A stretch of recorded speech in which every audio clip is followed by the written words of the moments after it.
Welcome back, sweeties, to another video. You might observe that I'm in a very different avatar than I usually am, and that's okay. I wanted to make a video to support our allies from the furry community because just like everyone else, they need love too. And I have a lot of friends from the furry community, so I thought I would record in a furry avatar today.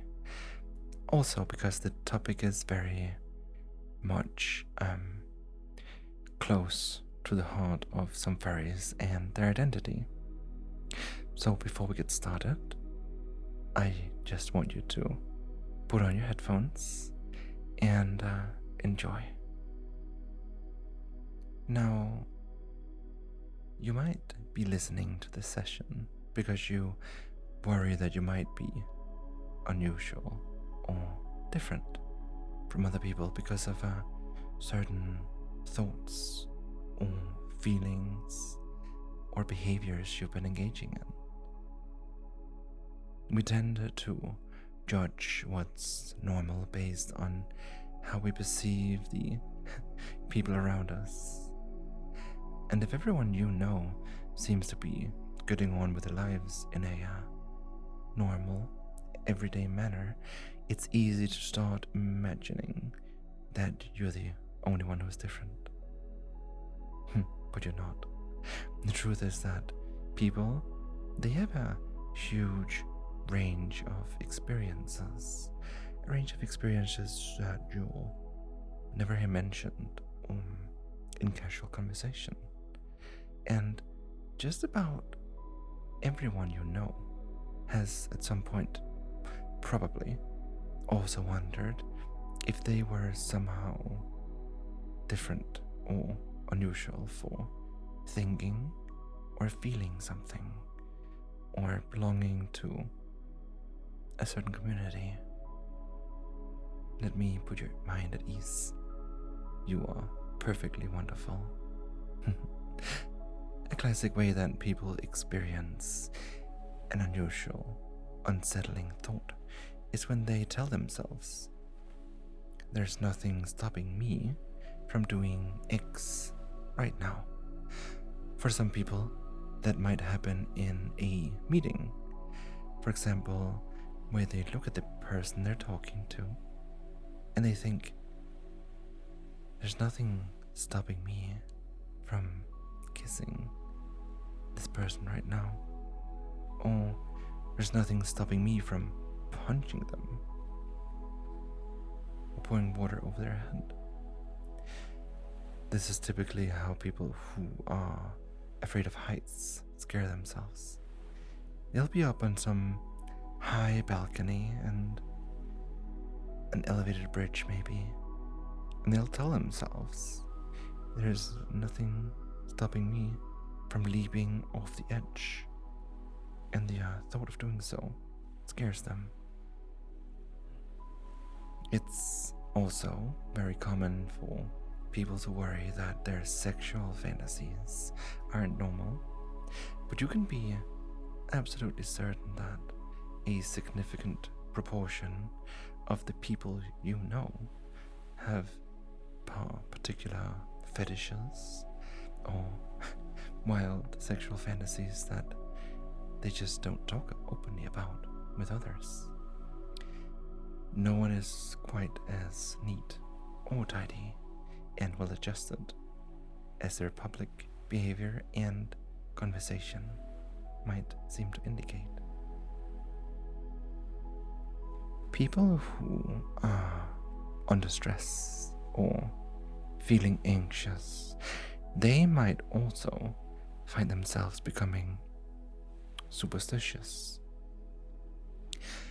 I remember talking to a friend who told me how when they were in the early stages of dating, a certain woman they were deeply infatuated with, they found themselves compulsively reading the newspaper, horoscopes every day. even though they did know that rationally it was all nonsense.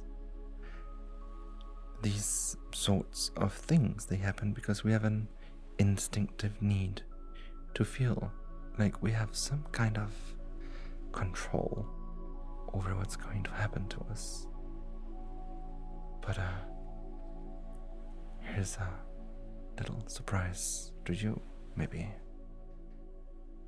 Life doesn't let you have control.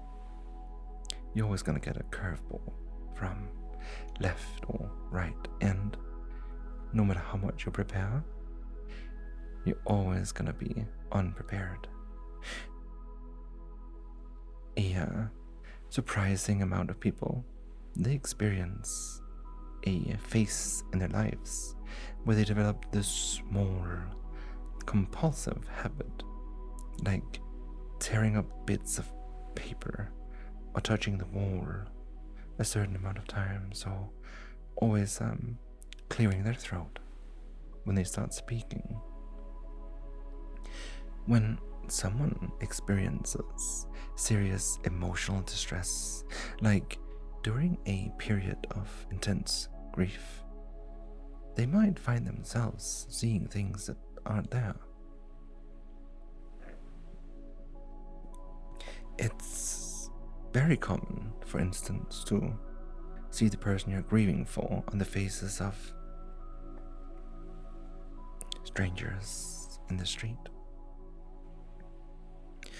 And that's because you've been dwelling on that person so much that your mind starts to anticipate seeing them everywhere.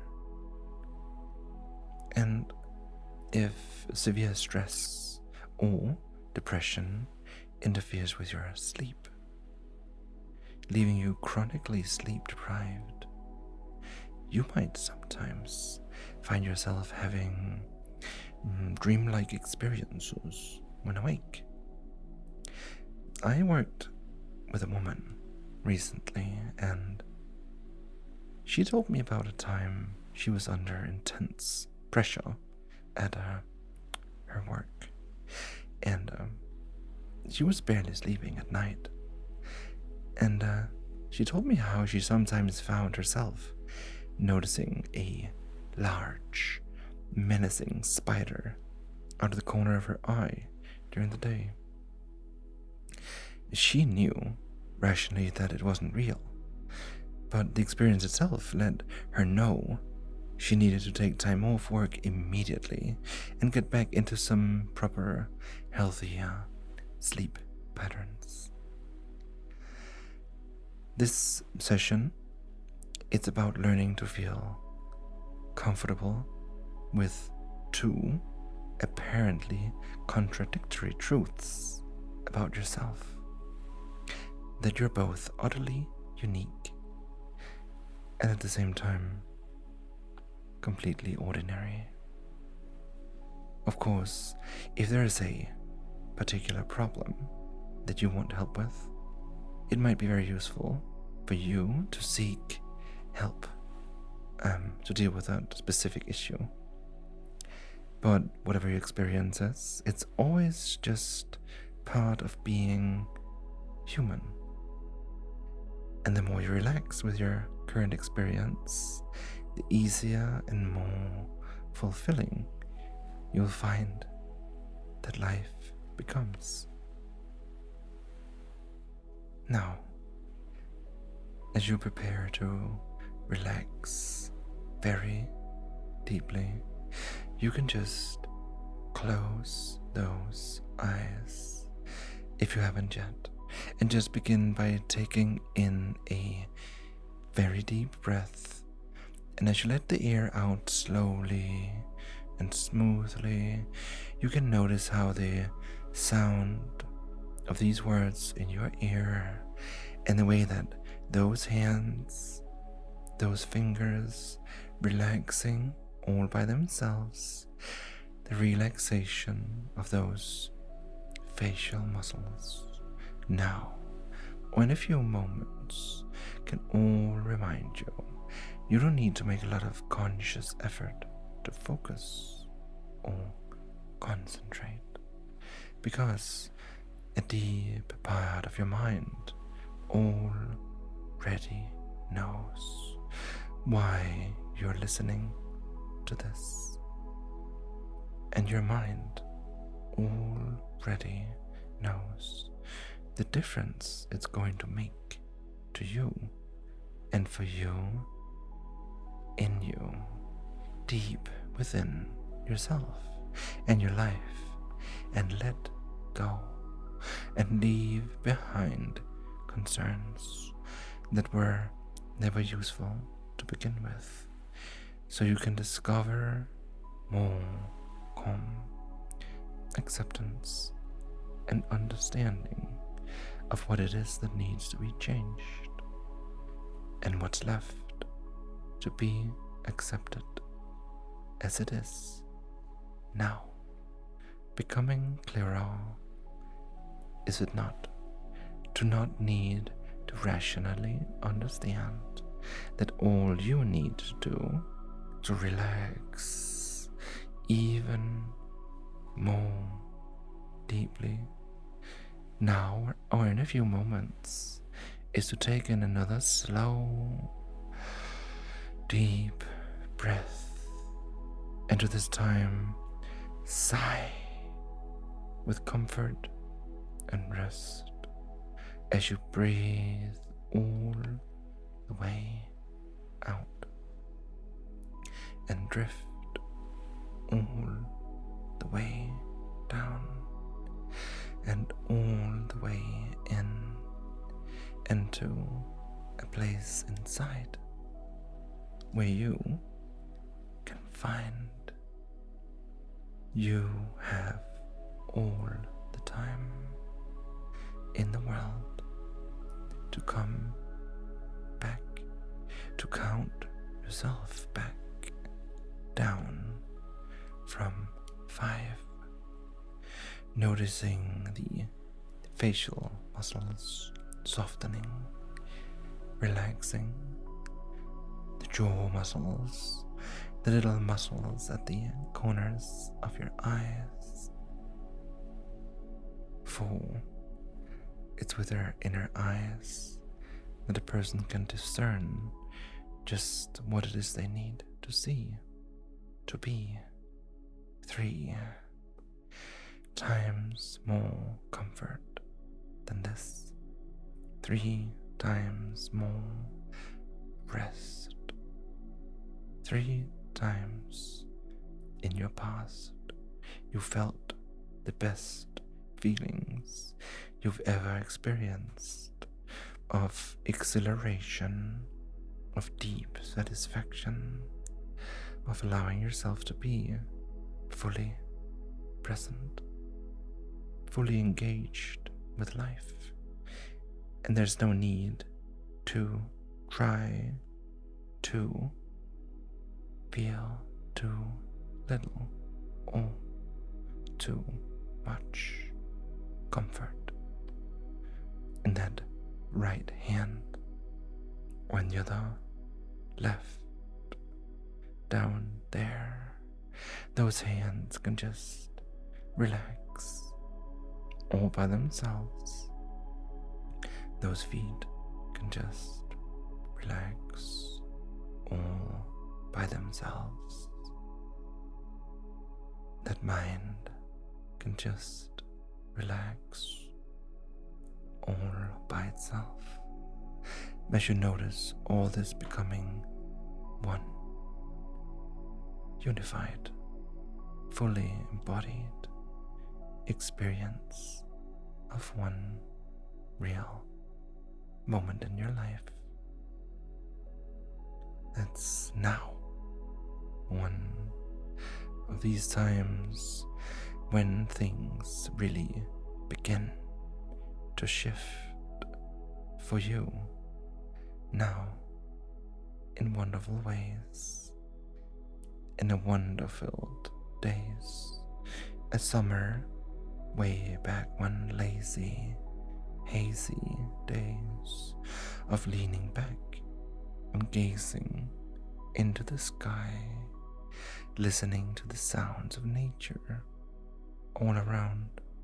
A bird singing in the trees over there. A gentle breeze against the face. The warmth of the sun caressing the skin. A deep sigh of relief. Deeper, deeper, all the way, and in all the ways you can and will find yourself becoming you, beginning to learn, to understand, and to change. That's it.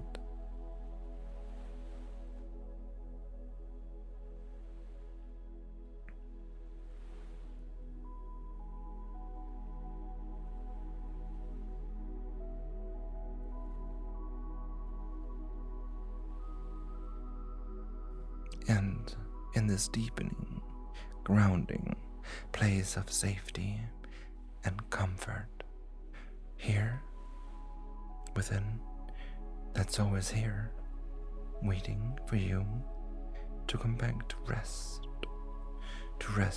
back, to come here.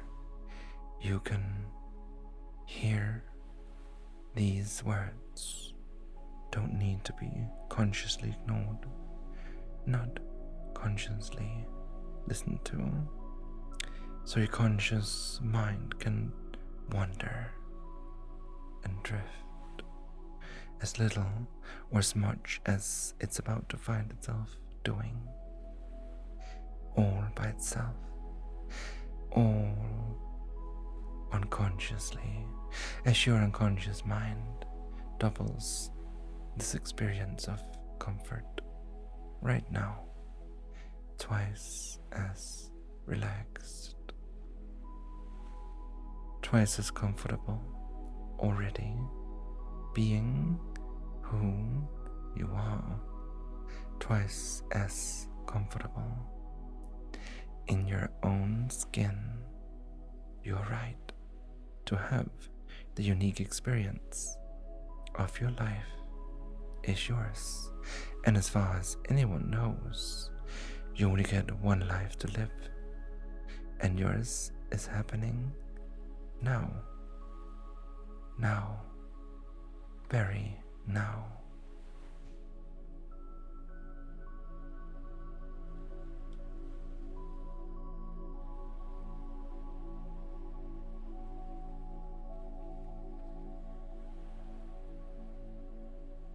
And it is time, is it not, to greet and welcome the part of you that has worried that you're different, to really connect with the part of you that thought, perhaps, that you shouldn't feel how you feel, or that you shouldn't think how you think, the part of you that maybe wished that you were more like how other people seem to feel.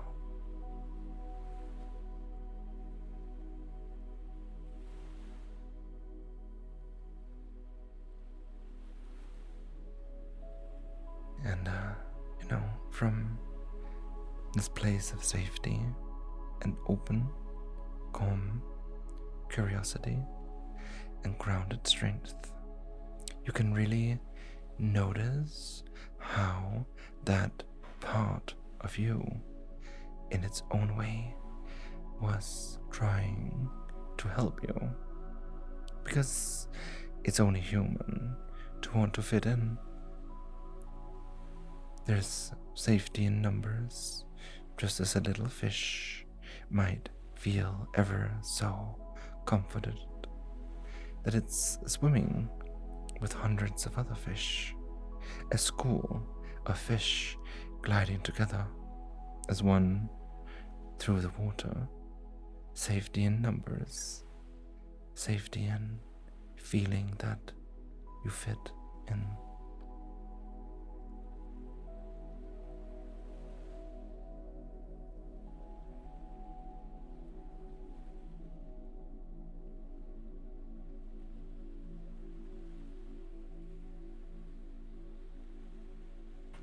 And to an alien orbiting our planet in a spaceship right now, all the billions of humans down there would look no bigger than ants, busily going about their business, building ant hills, collecting leaves, following their instincts.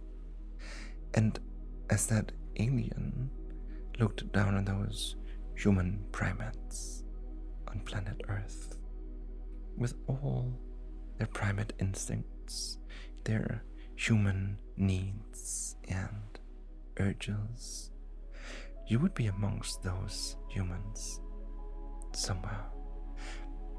That alien would see you down there right now, listening to this hypnosis session about that fear you had, that you somehow weren't normal. And to this alien orbiting the planet, it wouldn't make much sense, because to them, you are just another human, just like billions of others, just another ant going about your daily business.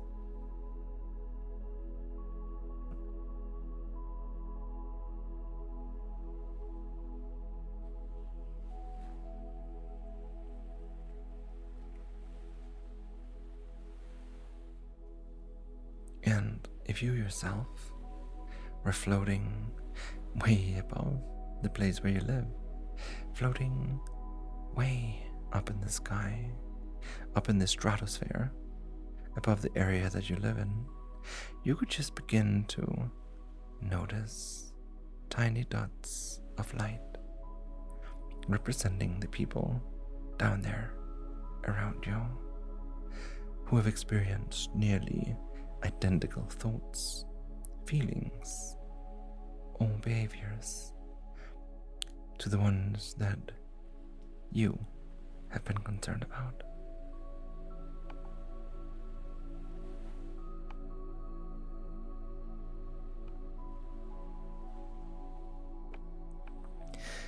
And you can notice those dots of light starting to light up across the whole country you're in right now. All the people who have almost the identical experience to you, a surprising number, lighting up now, wider and wider, right across the continent you're on, and all around the great wide world.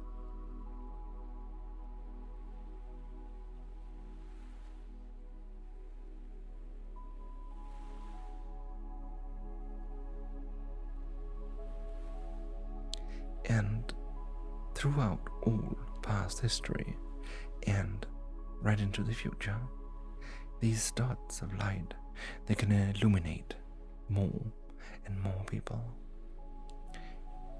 who have had, who are having, or who will have nearly identical experiences to the ones you were focusing on.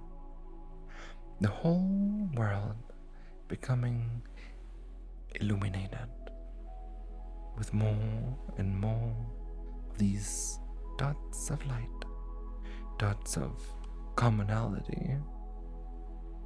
That's it.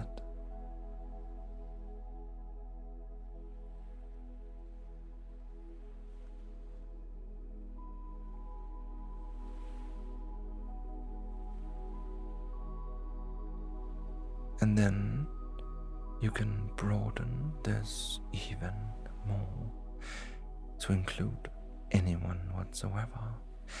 Anyone who is sincerely worried that they were different, or wrong, or not normal at some point in their life. Millions, billions of people, perhaps just about everyone on the planet. Perhaps even that alien orbiting the planet in its little alien spaceship.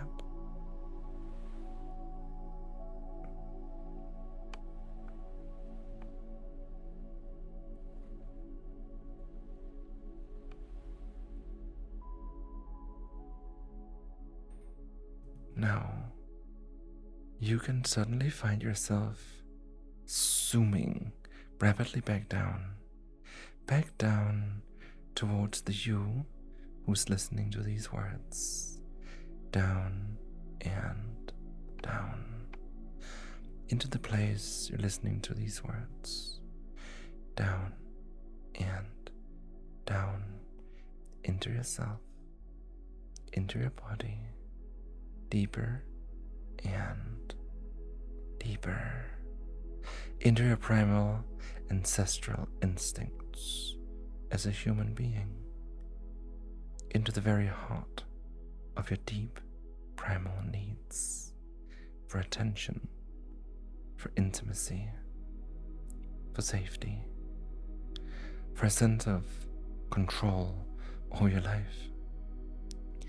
Your dreaming brain that dreams bizarre, unusual, utterly unique dreams every night when you sleep, whether you remember them or not, just like everyone else's dreaming brain. That said, deeply connecting with and understanding your human instincts, your human needs, and your human capabilities. Now,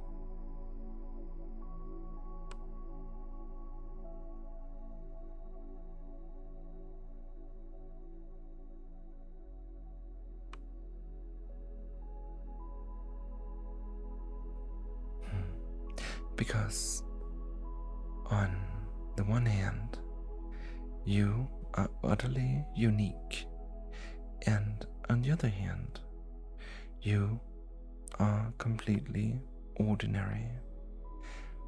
On the one hand, you are different. On the other hand, you're normal. And in fact, you are both. And both words and concepts, both unique and ordinary, different and normal, can fade away as just words, just concepts, as you allow yourself right now to have the experience you are having, to notice what's useful to notice, and to get a sense of how this is going to make a difference for you now and in the future.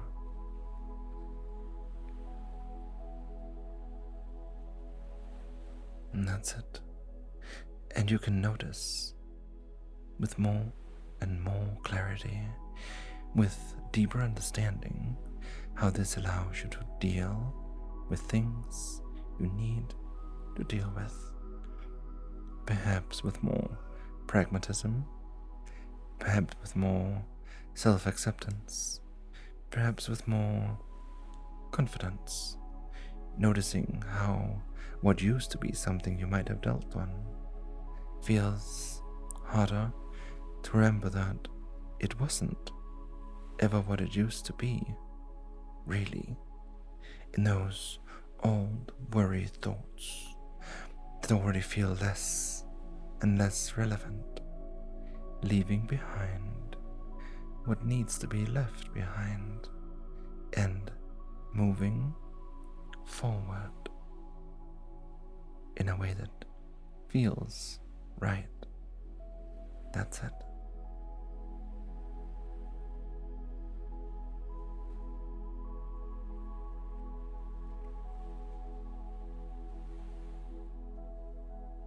And you can begin to see yourself a short time from now, standing tall or sitting tall comfortable, confident, at ease with who you are.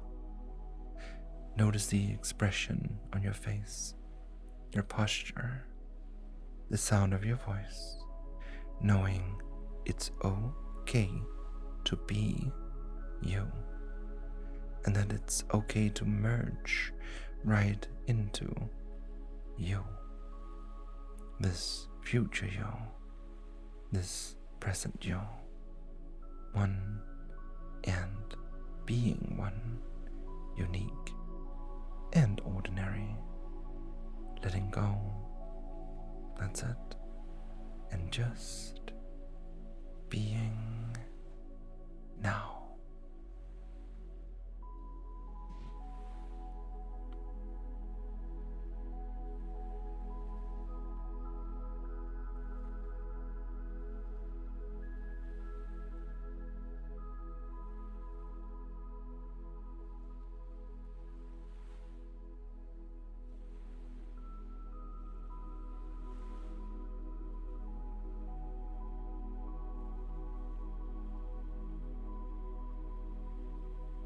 And you can listen to this session often and continue to feel more comfortable and at ease with yourself and your experience each time that you do. And for now, you can begin to feel more alert and refreshed. That's it. And prepare to come all the way back with a real sense of good feeling. That's it. And one, just noticing the position of your body. And two, becoming aware of the sensation of whatever it is you're resting on. And three, coming all the way back now. And four, feeling wide awake. And five, then whenever you're ready, you can just have a nice stretch and open your eyes.